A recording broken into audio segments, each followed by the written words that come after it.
Hello मेरे प्यारे दोस्तों, स्वागत है आप सभी का इस कहानी 369 में। चलिए आज की कहानी करते हैं शुरू।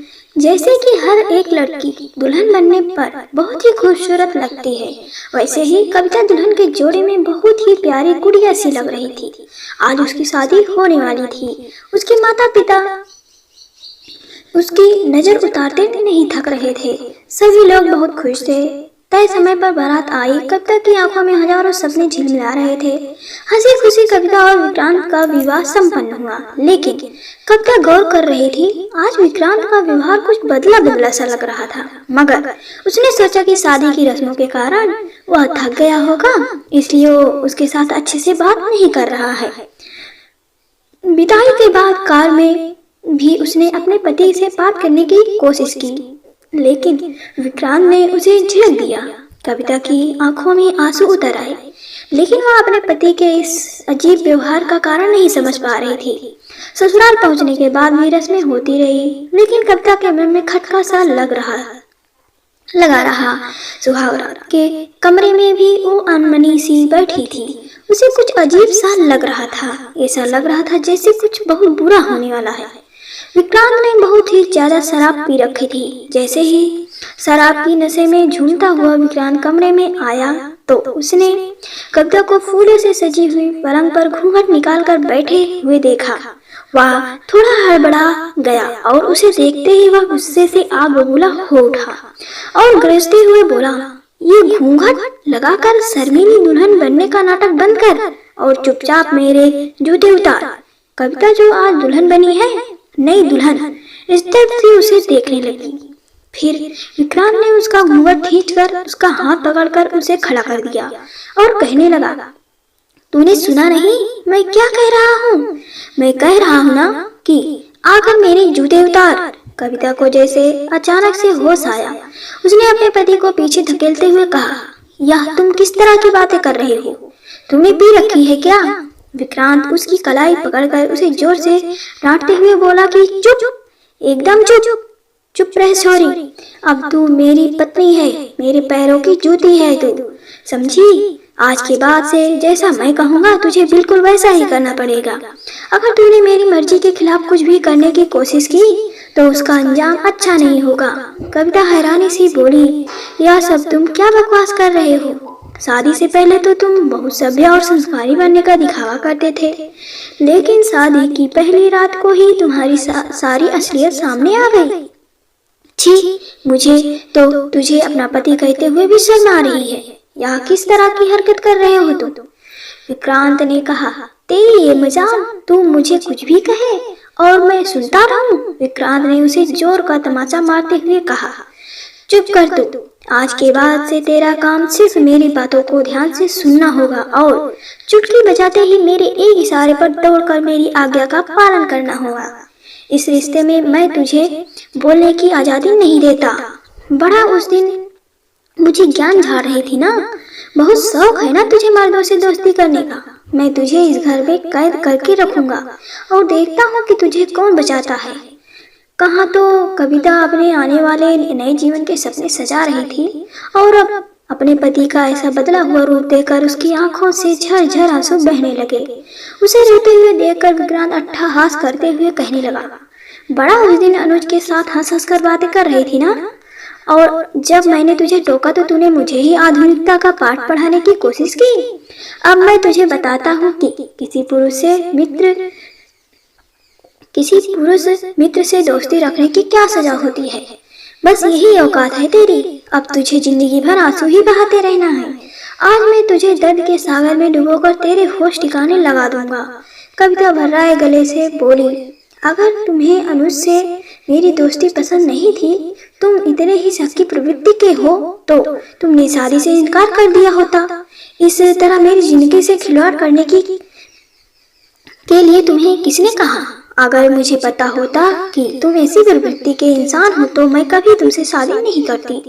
यह सुनकर विक्रांत जोर का ठहाका लगाकर हंस पड़ा और कहने लगा कि तुझ जैसी औरत को काबू में करके अपने पैरों की जूती बनाने का मजा ही अलग है। बड़ा उड़ रही थी ना उस दिन, अब तू इस पिंजरे में पंख फड़फड़ाती रहना और मैं तुझे तड़पते हुए देखता रहूंगा। यह सुनकर कविता अपने आंसू पोंछते हुए बोली, ऐसा कुछ नहीं होगा। मैं आजकल के जमाने की लड़की हूँ। मैं तुम्हारे पैरों की जूती बनने की से इनकार करती हूँ। मुझे तुझसे कोई रिश्ता नहीं रखना है। यह सुनकर विक्रांत फिर जोर से ठहाका लगाकर हंसते हुए कहने लगा कि तेरी मांग में मेरे नाम का सिंदूर है, तेरे गले में मेरे नाम का मंगलसूत्र है। इस रिश्ते को तोड़ना इतना आसान नहीं है।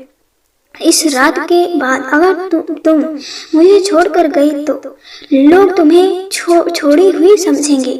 सबको यही लगेगा कि तुम एक अच्छी पत्नी बनने लायक नहीं।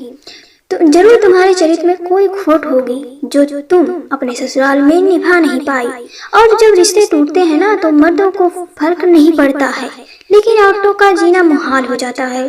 तुम किस किस को जवाब देती फिरोगी? लोग तुम्हें गलत निगाहों से देखने लगेंगे। समाज में तुम्हारी कोई इज्जत नहीं रह जाएगी और कोई तुम्हारा साथ भी नहीं देगा। यहाँ तो लड़की के घर वाले तक कह देते हैं कि शादी के बाद अब हम तुम्हारी जिम्मेदारी नहीं उठा सकते। तो फिर तुम अकेली कर भी क्या पाओगी? और वैसे भी आज मैं पति होने का अधिकार जताकर तुम्हें काबू में कर ही लूंगा।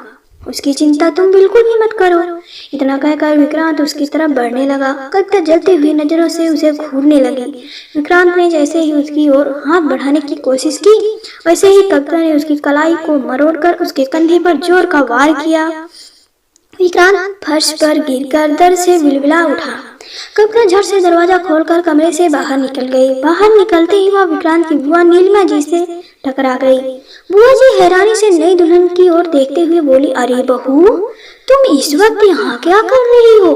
तुम्हें कुछ चाहिए क्या? अगर किसी भी चीज की जरूरत थी तो विक्रांत से कहकर तुमने मुझे बुलवा लिया होता। तुम तो इस तरह कमरे से बाहर चली आई हो। तुम्हें यहाँ देखकर मेहमान क्या सोचेंगे? चलो अपने कमरे के भीतर चलो। यह सुनकर कविता कहने लगी, नहीं बुआ जी, माफ करिए, लेकिन मैं उस इंसान के साथ एक कमरे में नहीं रह सकती। यह सुनकर बुआ जी के होश ही उड़ गए। तभी कविता की सास कलावती जी भी उन दोनों की आवाज सुनकर वहां पहुंच गई। उन्हें देखकर नीलिमा जी कहने लगी, देखिए ना भाभी, बहू कैसी बातें कर रही है।